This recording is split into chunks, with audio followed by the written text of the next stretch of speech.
ప్రేమతో ప్రేక్షకులందరికీ స్వాగతం సుస్వాగతం. మన ఆడవాళ్ళందరూ ఎంతో హుషారుగా ఎదురు చూసేది శ్రావణ మాసం కోసం. అందులో 4 శుక్రవారాలు మనం ఎంతో గ్రాండ్ గా సెలబ్రేట్ చేసుకుంటాం కదండి. కొత్త కొత్త చీరలు, కొత్త కొత్త నగలు, అలాగే మన చుట్టుపక్కల వాళ్ళందరినీ మన ఇంటికి పేరెంటానికి పిలుస్తాం, మనం వాళ్ళ ఇంటికి వెళ్తాం. మనం కొనుక్కున్న చీరలు, నగలు అన్నీ వాళ్ళకి చూపించి వాళ్ళవి మనవి చూసి ఫుల్ సందడే సందడి. ఈ నెలంతా ఫుల్ సందడిగా గడిచిపోతుంది కదండి. మరి ఈరోజు మొదటి శుక్రవారం నేను ఒక మంచి రెసిపీతో మీ ముందుకు వచ్చేసాను. అదే పాక ఉండలు. మరి అది ఎలా చేయాలో చూద్దామా?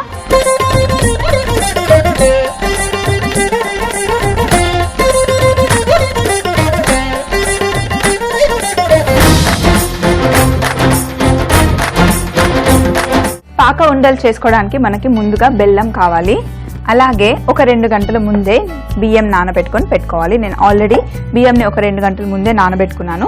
ఇప్పుడు ఇక్కడ ఒక బౌల్ పెట్టుకొని, బౌల్ లోపల స్ట్రైనర్ పెట్టుకొని బియ్యంలో ఉన్న నీళ్ళన్నీ మనం తీసేయాలి.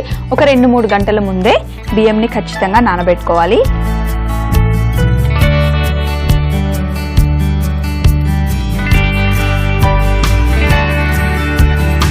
ఇలా బియ్యంలో ఉన్న నీళ్ళన్నీ తీసేసి ఒక మిక్సీ జార్ తీసుకొని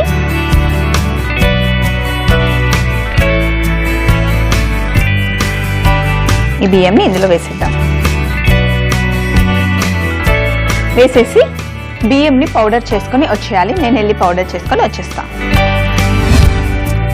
బియ్యంని పౌడర్ చేసుకొని వచ్చేసాను. కానీ మనం ఎంత ట్రై చేసినా కూడా మొత్తం మాక్సిమం పౌడర్ అయితే అవ్వదు, కొంచెం రవ్వగా ఉంటుంది. ఇలా ఉన్నప్పుడు మనం ఏం చేయాలి అంటే దీన్ని కాసేపు పక్కన పెట్టేసి ఒక జల్లెడ తీసుకొని ఇందులో మనం చేసుకున్న బియ్య పిండిని ఇందులో వేసేయాలి.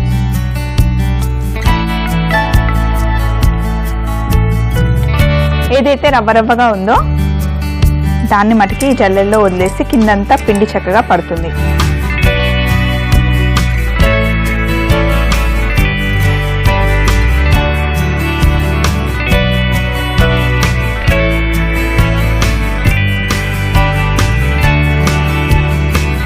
రవ్వగా వచ్చిందని మనం తీసి పక్కన పెట్టుకుందాం. ఇప్పుడు ఈ పిండిని కాసేపు పక్కన పెట్టేసి ఒక చిన్న కప్పు, ఒక చిన్న బౌల్ బెల్లం తీసుకొని ఒక పాన్ లో వేసుకొని స్టవ్ ఆన్ చేసి ఇందులో కొంచెం నీళ్లు వేసుకోవాలి.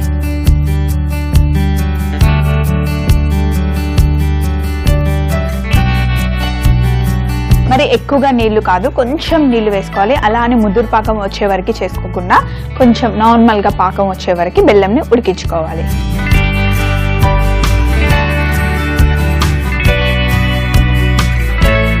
బెల్లం కరిగిన తర్వాత కొంచెం పాకం వచ్చేలోపు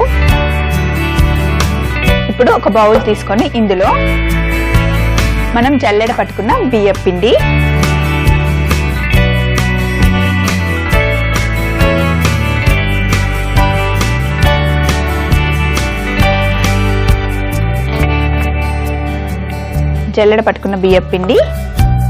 అలాగే లైట్ గా రోస్ట్ చేసుకున్న నువ్వులు,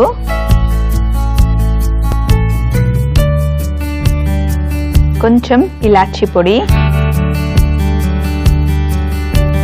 అలాగే పచ్చి కొబ్బరి,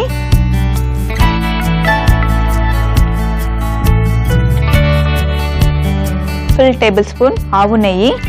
అయితే నా దగ్గర ఆవు నెయ్యి ఉంది కాబట్టి నేను ఆవు నెయ్యి వేసుకున్నాను. మీ దగ్గర ఆవు నెయ్యి ఉంటే ఆవు నెయ్యి, లేకపోతే ఇంట్లో మామూలు నెయ్యి ఉన్నా కూడా పర్వాలేదు, వేసుకోవచ్చు. ఇవన్నీ వేసుకొని ఒక్కసారి చక్కగా కలుపుకోవాలి.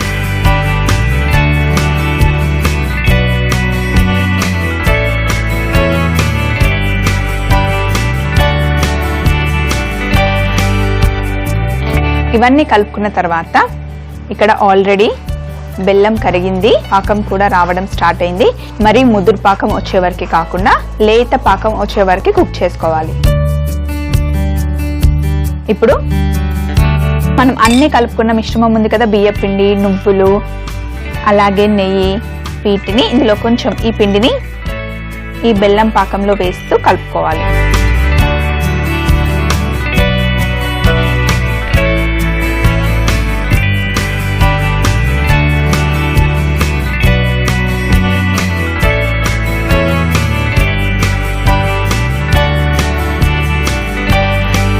ఇప్పుడు ఈ బియ్య పిండి మొత్తం వేసాం కదా, ఇంకా కొంచెం పల్చగా ఉంటే ఈ మిగిలిన బియ్య పిండిని కూడా వేసేసుకోవాలి.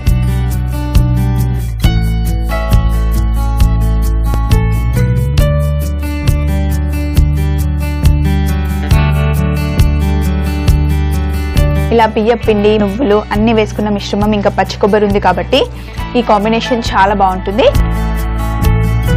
ఇప్పుడు ఇదంతా ఒక దగ్గరికి వచ్చే వరకు కుక్ చేసుకోవాలి.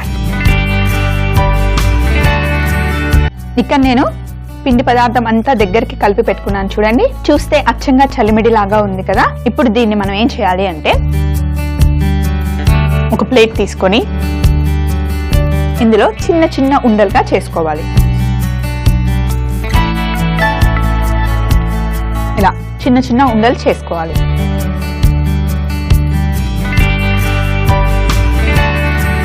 ఆషాఢ మాసం వెళ్ళిపోగానే శ్రావణ మాసం వస్తుంది. అలా ఎందుకు వస్తుందో తెలియదు, కానీ మనకైతే చాలా హ్యాపీగా ఉంటుంది. ఎందుకంటే ఆషాఢ మాసంలో ఫుల్ సేల్స్ పెడతారు. మంచిగా పట్టు చీరలు కొనుక్కోవచ్చు, అన్ని ఆఫర్లో దొరుకుతాయి. ఇంకా ఆఫర్లో కొనుక్కున్నవన్నీ శ్రావణ మాసంలో కట్టుకోవచ్చు కదా.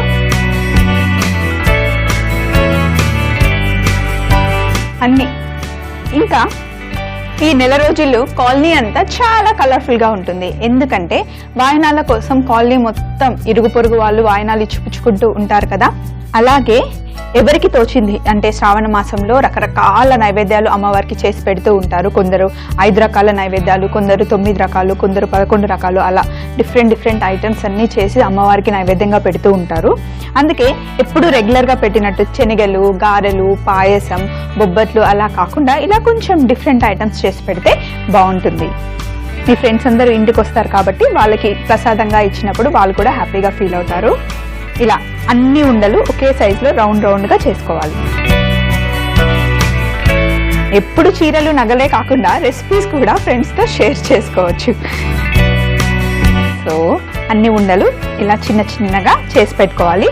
నూనె మటుకి మరీ వేడిగా కాకుండా, ఆల్రెడీ నేను బ్రేక్ టైంలో బాండీలో నూనె పోసి పెట్టుకున్నాను. నూనె వేడిగా అవుతుంది, మనం వీటిని డీప్ ఫ్రై చేయాలి. నూనె మటుకి వేడిగా ఉండకుండా, అలా అని చల్లగా కాకుండా మీడియం టెంపరేచర్లో ఉన్నప్పుడు మనం డీప్ ఫ్రై చేసుకోవాలి. ఇవన్నీ నేను ఉండలు చేసి పెట్టేసుకుంటా. వీటిని ఇలాగే డైరెక్ట్గా తిన్నా కూడా చాలా బాగుంటాయి. అంటే మనం చలివిడి తింటాం కదా, అలాగే ఉంటాయి. కాకపోతే ఇది ఇంకా కొంచెం డీప్ ఫ్రై చేస్తే వేరే డిఫరెంట్ టేస్ట్ వస్తుంది. ఇవి కూడా చాలా టేస్టీగా ఉంటాయి. పిల్లలకు కూడా ఇస్తే చాలా మంచిది. అయితే డీప్ ఫ్రై చేసేటప్పుడు మటుకి కొంచెం జాగ్రత్తగా ఉండాలి. ఎందుకంటే ఇందులో బెల్లం వేసాం కాబట్టి తొందరగా బ్రౌన్ కలర్ వచ్చేస్తాయి.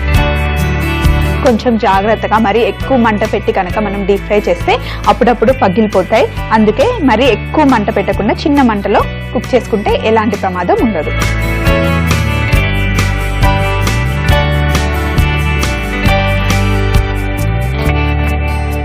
ఇప్పుడు వీటిని మనం డీప్ ఫ్రై చేద్దాం.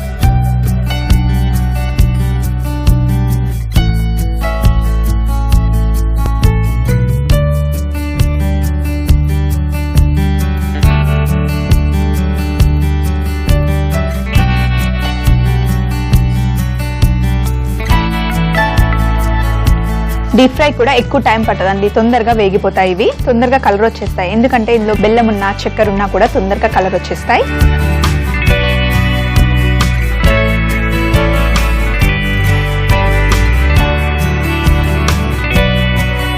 కొంచెం బ్రౌన్ కలర్ వచ్చేస్తే తీసేయచ్చు.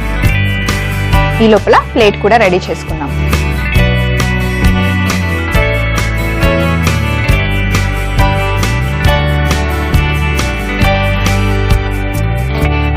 ఇలా లైట్ బ్రౌన్ కలర్ వస్తే సరిపోతుంది.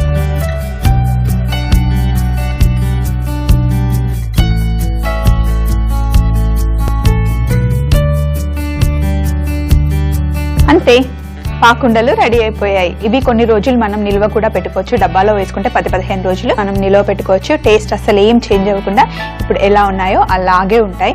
వీటిని చాలా రోజుల వరకు మనం ఎంజాయ్ చేసుకోవచ్చు ఒకసారి చేసుకుంటే. ఇప్పుడు ఫైనల్ గా వీటిని మనం ప్లేట్లో వేసుకుందాం.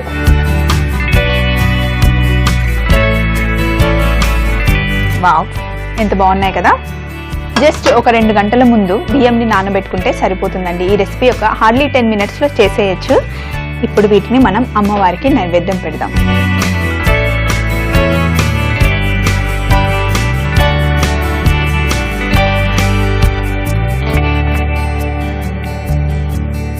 చూసారు కదండి, పాకుండలు చాలా సింపుల్ గా చేసేసాం కదా. రెసిపీ అయితే నోట్ చేసుకున్నారు కదా. పాకుండలు తయారీ విధానం: ముందుగా నానబెట్టిన బియ్యంలో నుండి నీళ్ళన్నీ తీసేసి మిక్సీ జార్లో వేసి గ్రైండ్ చేసుకోవాలి. ఆ తర్వాత గ్రైండ్ చేసుకున్న బియ్యం పిండిని జాలిలో వేసి ఉండలు లేకుండా జల్లెడ పట్టుకోవాలి. ఇప్పుడు స్టవ్ ఆన్ చేసుకొని పాన్ పెట్టుకొని బెల్లంని కరిగించుకోవాలి. తర్వాత ఒక మిక్సింగ్ జార్ లో ముందుగా చేసి పెట్టుకున్న బియ్యం పిండి, నువ్వులు, ఇలాచి పొడి, కొబ్బరి తురుము, ఆవు నెయ్యి ఇవన్నీ వేసుకొని బాగా కలుపుకోవాలి. ఆ తర్వాత బెల్లం పాకంలో ముందుగా చేసి పెట్టుకున్న బియ్యం మిశ్రమాన్ని వేసి బాగా కలుపుకొని గట్టిగా పిండిలాగా చేసుకోవాలి. చివరగా అలా తయారు చేసుకున్న మిశ్రమాన్ని చిన్న చిన్న లడ్డూలాగా చేసుకుని డీప్ ఫ్రై చేసుకుని అమ్మవారికి నైవేద్యం పెడితే శ్రావణ మాసం శుక్రవారంలో మంచి నైవేద్యం రెడీ. ఒకవేళ మీరు కనుక ఈ రెసిపీని చూడడం మిస్ అయిపోతే మళ్ళీ చూడాలి అనుకుంటే సబ్స్క్రైబ్ అవ్వండి www.youtube.com/etvabruchi. అదే ఫేస్బుక్ అయితే www.facebook.com/etvabruchi లో మళ్ళీ చూడండి. ఇదండి శ్రావణ శుక్రవారం రోజు మనం చేసిన నైవేద్యం పాకుండలు. చాలా సింపుల్ గా చేసేసాం కదా. మీరు కూడా ఒక శుక్రవారం రోజు ప్లాన్ చేయండి. మరొక మంచి రెసిపీతో సోమవారం రోజు మీ అందరి ముందుకు వచ్చేస్తుంది మీ స్వప్న మమ్మీస్ కిచెన్ లో ఎంతో ప్రేమతో. Until then take care. నమస్తే.